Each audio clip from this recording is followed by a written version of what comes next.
एक बड़ी पुरानी कहावत है, कहते हैं अक्लमंद को इशारा और अहमक को फटकारा। कुछ ऐसा ही होता जा रहा है इस वक्त। रूस के लिए सबसे बड़ी मददगार क्या भारत बनेगा, तो वहीं दूसरी तरफ चाइना का दूसरा पिलर भी अब गिरा। जानेंगे किस तरीके से तिलमिलाए हुए प्रीमियर भाग रहे हैं जगह जगह। जियोपॉलिटिक्स में बहुत कुछ चल रहा है, जानने को आपको बहुत कुछ मिलेगा। आइए जानते हैं इन खबरों को विस्तार से। हमने आपको अपनी पिछली खबर में बताया था कि किस तरीके से व्लादिवोस्तोक को लेकर रूस के अंदर डर बना हुआ है। तो कहा जा रहा है कि सीक्रेट डॉक्यूमेंट ये भी कह रही है कि सिर्फ व्लादिवोस्तोक ही नहीं, फार ईस्ट के इलाके जहां तेल और गैस का भंडार है, वहां पर भी युद्ध हो सकता है। युद्ध की सूरत में चीन अपनी सीमा से लगे रूस के फार ईस्ट इलाके में प्रदर्शन शुरू करा सकता है। इसके बाद चीन चुपके से तोड़फोड़ करने वालों को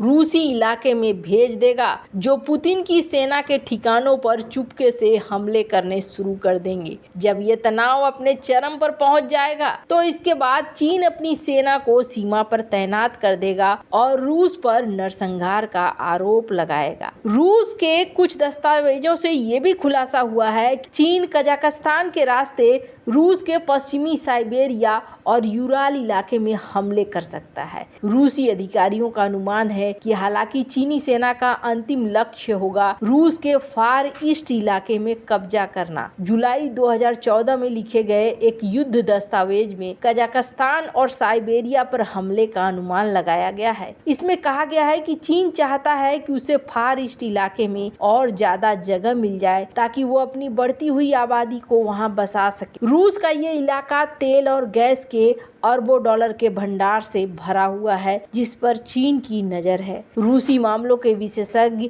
विलियम अल्ब्रेक्यू का कहना है कि चीन और रूस की सेना में अभी भी केवल फोटो खिंचवाने और परेड करने का ही सहयोग हो रहा है। दोनों ही सेनाएं संवेदनशील क्षेत्रों जैसे संयुक्त अभियान, प्लानिंग, हमले के सहयोग से बच रही है। हालांकि यूक्रेन की युद्ध की वजह से अब चीन मध्य एशिया में अपनी पकड़ मजबूत कर रहा है, जो कभी रूस का प्रभाव क्षेत्र रहा है। वहीं रूस के पास अभी इतना पैसा और संसाधन नहीं है कि वो इस इलाके में पुलिसमैन की भूमिका निभा सके। चीन के इसी खतरे को देखते हुए रूस भारत से चाहता है कि वो फार ईस्ट इलाके में निवेश करे, उसका विकास करे। भारत वहां एक सैटेलाइट सिटी बसाने भी जा रहा है। पर आपको बता दें, भारत ऐसा क्यों कर सकता है? तो भारत की इकोनॉमी एक तरफ यहाँ पर बहुत तेजी से बढ़ती हुई दिख रही है। इस स्क्रीन पर एक आर्टिकल देख सकते हैं आप। भारत आ चुका है अब चाइना के जगह पर एक अल्टरनेटिव के तौर पर। ये किसकी रिपोर्ट है? CNN बिजनेस की रिपोर्ट है। और इस रिपोर्ट में कहा गया कि जरा इस ग्राफ को देखिए, किस तरीके से इंडियन स्टॉक मार्केट बूम पे जा रहा है, आगे ही बढ़ता जा रहा है। तो वहीं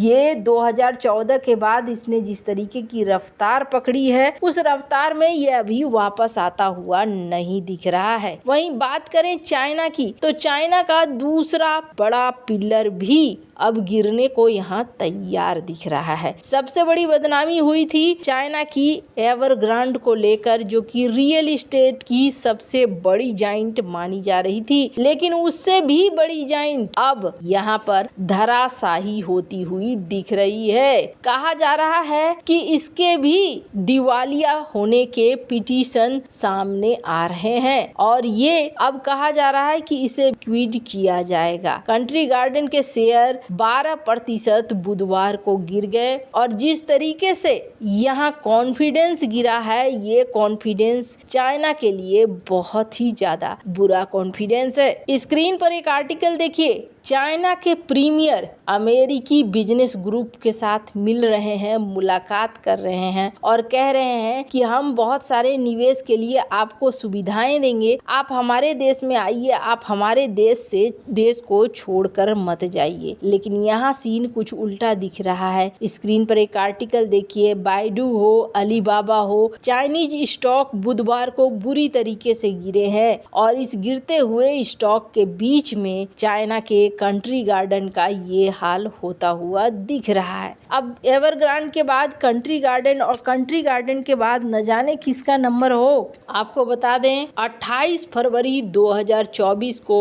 एक स्टेटमेंट जारी किया गया है जिसमें कहा जा रहा है कि क्रेडिटर ने यहाँ पर इसे दिवालिया घोषित करने, लिक्विड करने के लिए पिटीशन डाला है क्योंकि ये 205 मिलियन डॉलर का लोन नहीं दे पाया है। ये इस वक्त चाइना के प्रॉपर्टी मार्केट में बड़ा ही ताजा बड़ा हंगामा है। आपको बता दें एवर क्रेडिट लिमिटेड इसने फाइल किया है कोर्ट में, हाई कोर्ट, हांगकांग के हाई कोर्ट में कि इसे लिक्विड किया जाना चाहिए। स्क्रीन एक कटिंग देख सकते हैं आप जिसमें कहा जा रहा है कि प्रेस विज्ञप्ति जारी की गई और कहा गया कि हम एक लीगल एडवाइस लेना चाह रहे हैं कि यहाँ पर इस पिटीशन के खिलाफ हम क्या कर सकते हैं और कैसे कंपनी को लिक्विड होने से बचाया जा सकता है। हालांकि जो इतिहास दिख रहा है उस इतिहास के आधार पर तो ऐसा लगता नहीं है कि इसे बचाया जा सकेगा। कुछ इसी तरह का इतिहास चला था और उसके बाद एवरग्रांड को भी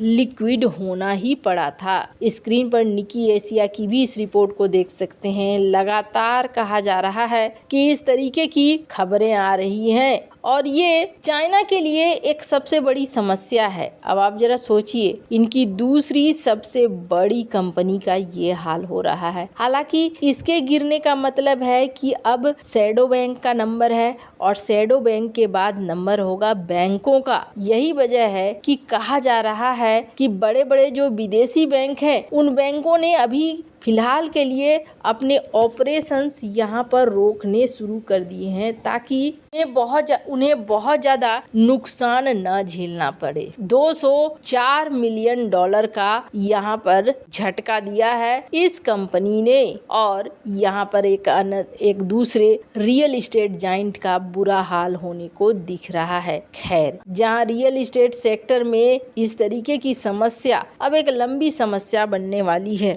मुझे तो ऐसा लग रहा है जैसे कि जो बाइडेन ने कहा था कि चाइना की इकोनॉमी एक टाइम बम है और वही सही होता हुआ दिख रहा है। चाइना फिलहाल के लिए बहुत सारी कोशिशें कर रहा है ताकि उसकी अर्थव्यवस्था को संभाला जा सके, रोका जा सके। ये सब कुछ होते हुए पर अब देखने वाली बात होगी कि चाइना यहाँ पर किस हद तक अपनी इकोनॉमी को संभाल पाता है। पहली बार ये भी देखने को मिला इसके प्रीमियर अमेरिका से भी बातें कर रहे हैं ताकि इकोनॉमी को संभाला जा सके। वैसे आपको क्या लगता है सब मामले में, आपकी क्या राय है, कमेंट कर जरूर बताएं। जल्द मिलते हैं अगले वीडियो में नई खबर के साथ।